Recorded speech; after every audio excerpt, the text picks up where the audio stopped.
Hi students, good morning to you.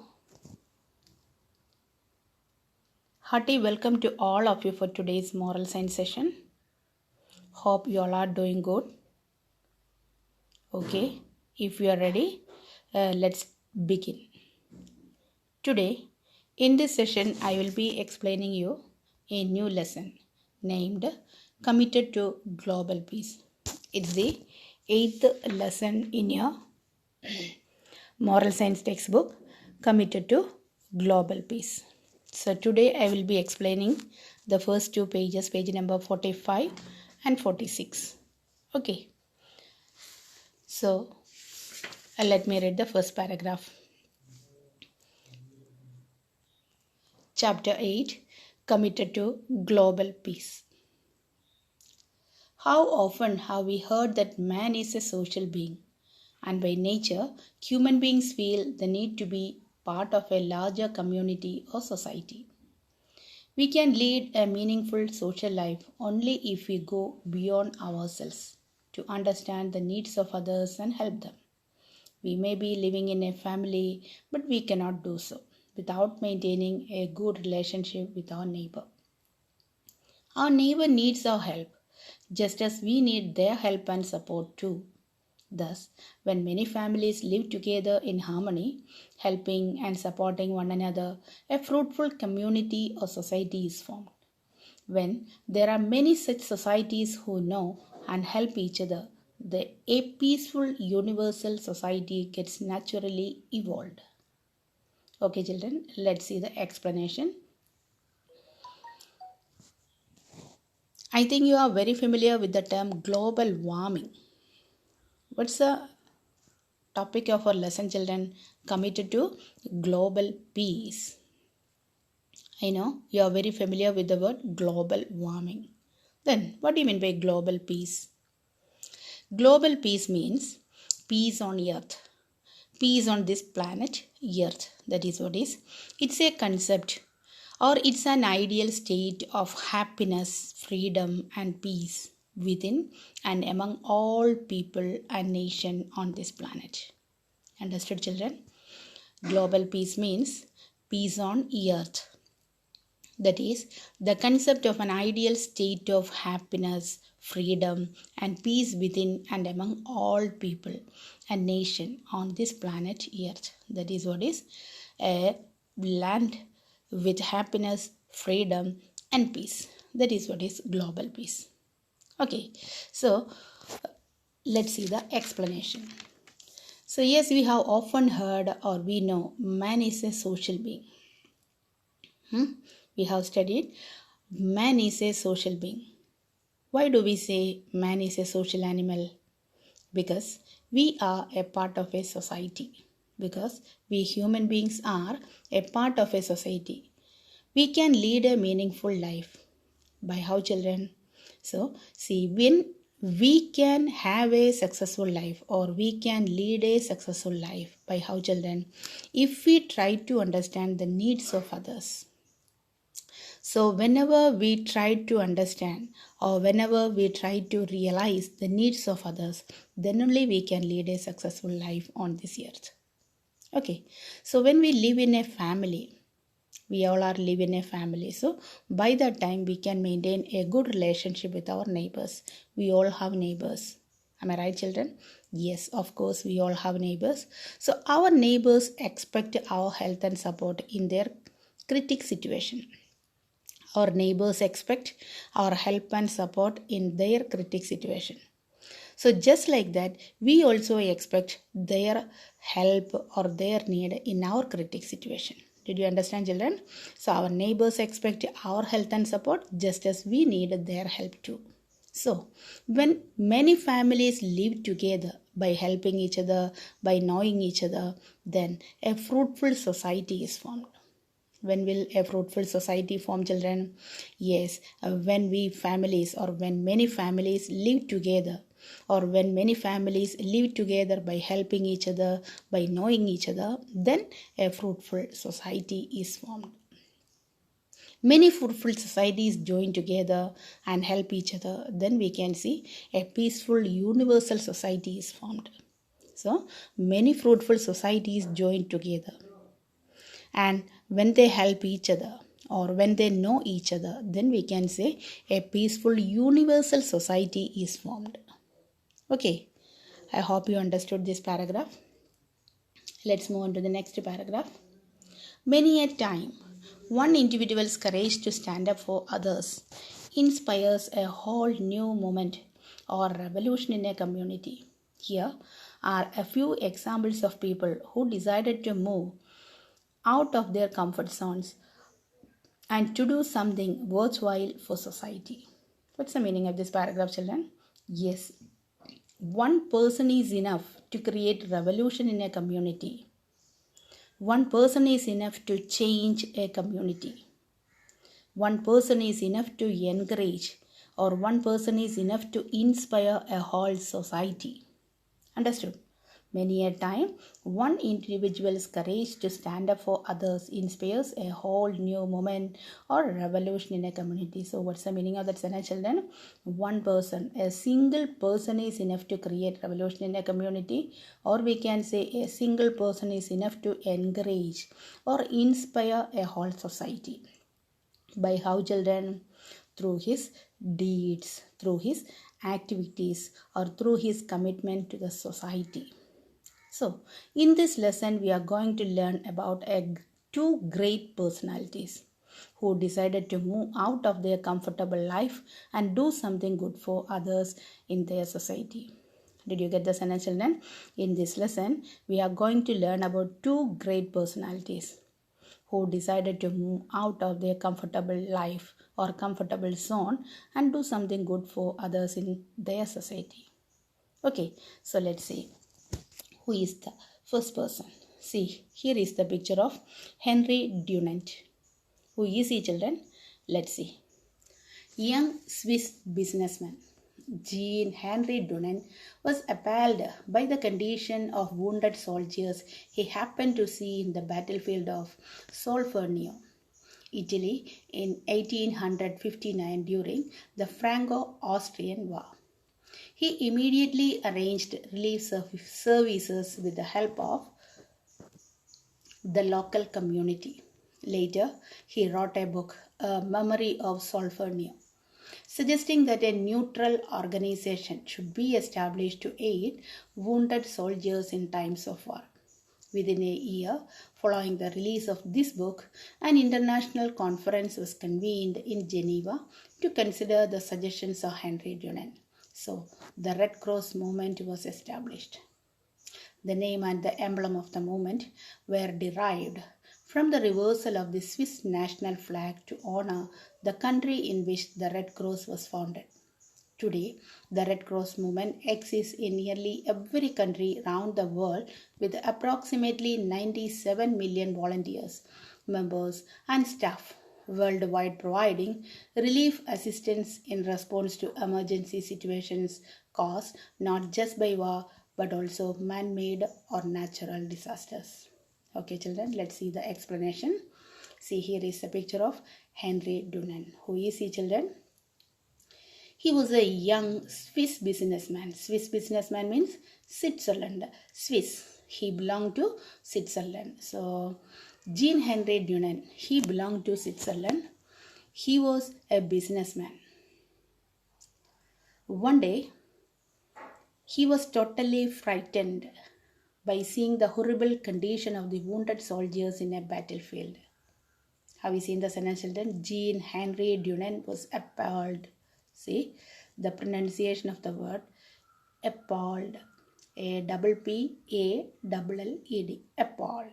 So, Henry, he belonged to Switzerland. He was deeply horrified, or he was deeply sad, or he was deeply unhappy because he had seen a horrible condition of wounded soldiers in the battlefield of Solferino, Italy in 1859 during the Franco-Austrian War. So what happened to him, children? He was totally horrified or he was totally frightened by seeing the horrible condition of the wounded soldiers in a battlefield or in the battlefield of Solferino, Italy in 1859 during the Franco-Austrian War.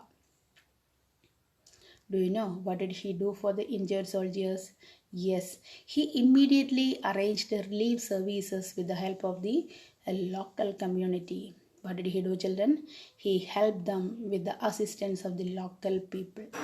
Understood, children? He helped them with the assistance of the local people. Later, he wrote a book on the basis of real experience. See, here it is, children. Later, he wrote a book, A Memory of Solferino. He wrote a book. What is the name of the book, children? A Memory of Solferino.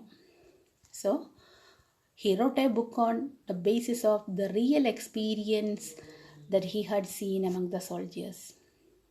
Did you understand, children? He wrote a book on the basis of the real experience he had among the soldiers because he worked for them. He helped them to lead a normal life. Okay, in his book, A Memory of Solferino, he suggested an organization should be established to help the wounded soldiers in times of war. Did you get the sentence, children? Yes, in his book, he wrote in his book that there should be a neutral organization for the establishment, or it should be established, a neutral organization should be established to help the wounded soldiers in times of war. And what was the result, children? Within a year, the release of this book, an international conference was sorry, children. Within a year following the release of this book, an international conference was convened in Geneva to consider the suggestions of Henry Dornan. So, the Red Cross movement was established. So, what was the result of the publication of the book, children? Yes, when the book was published, or within 1 year after finishing or after publishing the book, within 1 year, there will be an international conference was convened. An international conference was called in Geneva. For what, children?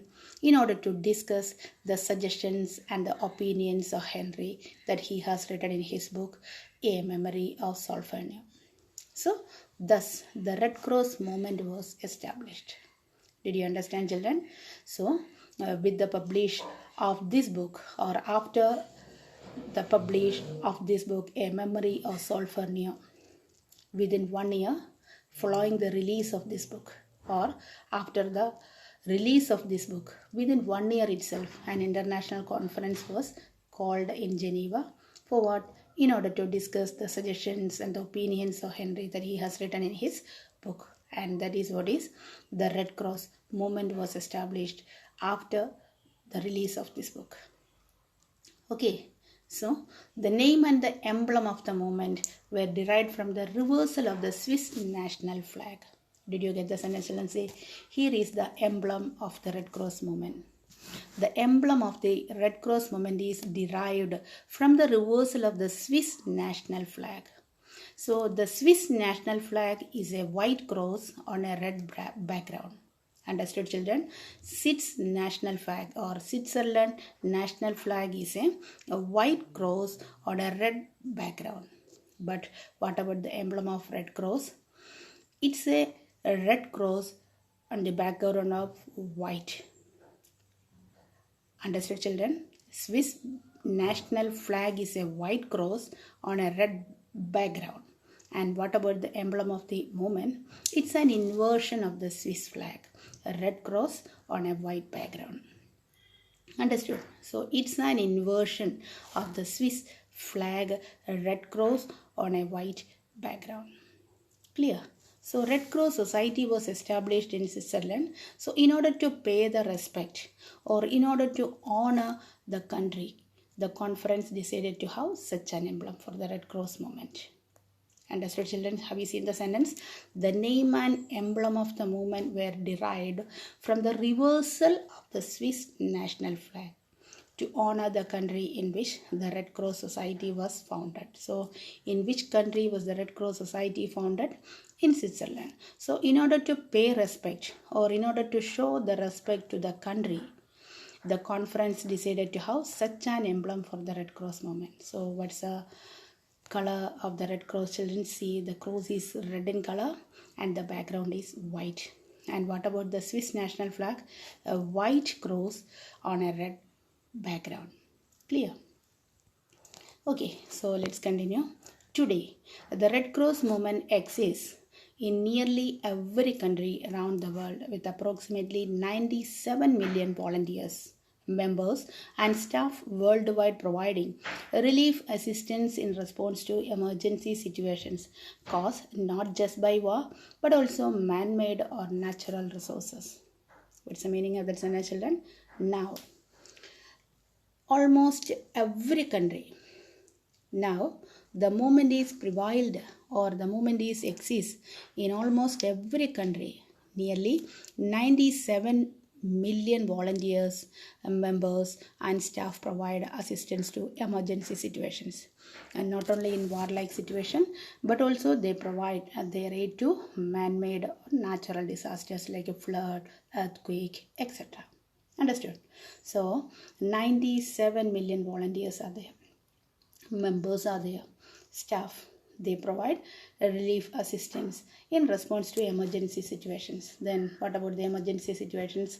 Not just by war but also man-made or natural disasters. Okay, then the next one. Now let's see another great personality. As I told you in the beginning, there are two great personalities. So the second great personality is Peter Beninson. Another great personality, a British lawyer, Peter Beninson. Okay, let's see what he had done for his society. Amnesty International began with one man's outrage and his courage to do something about it. After learning of two Portuguese students imprisoned for raising a toast to freedom in 1961, British lawyer Peter Beninson published an article, The Forgotten Prisoners, in a newspaper.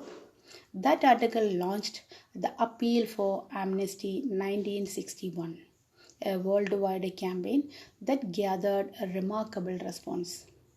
Reprinted in newspapers across the world, his call to action resonated with the values and aspirations of people everywhere. This was the genesis of Amnesty International, a global movement of more than 3 million supporters, members, and activists working in more than 150 countries and territories which campaign to end grave abuse of human rights. Okay, so the next one is like a Red Cross movement. Another organization, Amnesty International. Okay, so let's see what is Amnesty International. Have you seen the logo, children? See, here is the logo of Amnesty International. The logo combines two recognizable images inspired by the Chinese proverb, better to light a candle than curse the darkness. Have you seen the lighted candle here, children? See, here is the lighted candle, and at the same time one more image is there.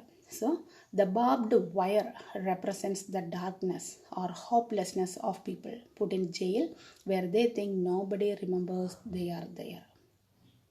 So did you get the meaning of the logo, children? The logo combines two recognizable images. One is a lighted candle. So it's inspired by the Chinese proverb. What is the proverb? Better to light a candle than curse the darkness. It is better to light a candle. No need to curse the darkness. It's better to light a candle to avoid the darkness. Then what about the wire? The barbed wire represents darkness or hopelessness of people put in jail where they think nobody remembers they are there. Okay, so let's see what is Amnesty International. Amnesty International began with one man's outrage and his courage to do something about it. After learning of two Portuguese students imprisoned for raising a toast to freedom in 1961, the British lawyer Peter Beninson published an article. Okay, so let's see the explanation, children. As I told you, another great personality, a British lawyer, Peter Beninson. Once he heard that two Portuguese students were imprisoned for raising a toast in 1961. So what happened to them, children? One day or once he heard that two Portuguese students were imprisoned. They were put in jail for what? for raising a toast in 1961. What's the meaning, children? It's an idiom, children. Raise a toast means lift a glass of wine or express a wish for happiness and success. You know what's the word, children? Cheers. What do you mean by cheers, children? Cheer means happy. Okay, so what's the meaning of raise a toast? Lift a glass of wine, or lift a glass of beer, or lift anything hot and express a wish for happiness or success. Then what do they do by saying loudly cheers? Yes, they express a wish. They express a wish for happiness and success. That is what is the reference of cheers when they lift a glass of wine. Okay, so here once he heard that two Portuguese students were imprisoned for raising a toast in 1961. So what did he do, children? He wrote an article in a named The Forgotten Prisoners in a newspaper. See, have you seen that, children? See, here it is. The British lawyer Peter Beninson published an article. What's the name of that article?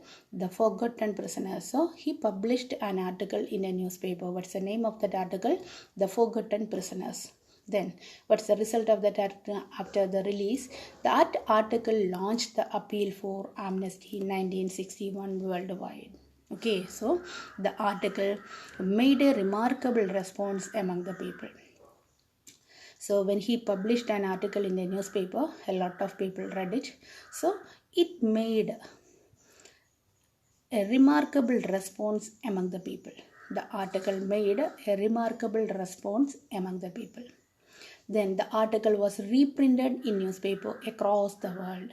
Did you understand, children? The article was reprinted in newspapers across the world. Thus, an organization, a humanitarian organization, was formed with a one man's outrage. What's the meaning of outrage, children? See, you can see the word outrage in the first line itself.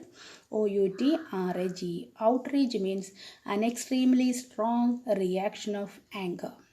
An extremely strong reaction of anger. So we can say an organization, a humanitarian organization, was formed with one man's outrage, with one man's courage to do something for the prisoners. Did you understand, children?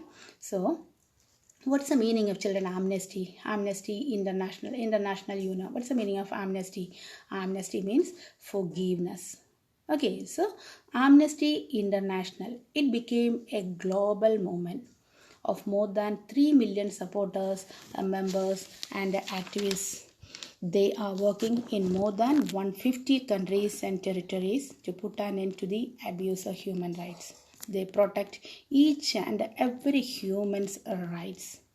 Understood, children? Amnesty International movement try to protect each and every human's right, his fundamental rights. Okay, so what's the meaning of amnesty? Amnesty is forgiveness. Amnesty means forgiveness, to give or forgive something had done wrong, but we have to forgive it. We have to forgive it. Pardon.